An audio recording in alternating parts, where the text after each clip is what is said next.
Sunod-sunod na sunog ang naitala sa Metro Manila na nagdulot ng pangamba sa mga residente. Pinakamalaki ang sunog na sumiklab nitong Sabado ng gabi, Disyembre 27, sa isang residential area sa Barangay Addition Hills, Mandaluyong City. Ayon sa mga rescuer, itinaas na sa ikatlong alarma ang sunog matapos masunog ang ilang bahay. Patuloy ang operasyon ng mga bombero upang makontrol ang apoy. Samantala, kaninang pasado 2:00 naman ng hapon ngayong araw, isa pang sunog ang sumiklab sa Barangay 130, Pasay City na agad ding inapula ng mga bombero.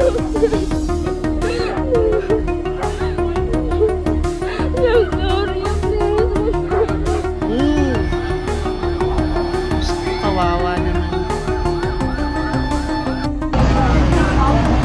Kahapon naman, nagkaroon din ng sunog sa Nangka, Marikina City na lalong nagpaalarma sa publiko. Patuloy ang investigasyon sa mga insidente habang pinapaalalahanan ang publiko na maging maingat at sumunod sa fire safety measures lalo na sa darating na selebrasyon ng bagong taon.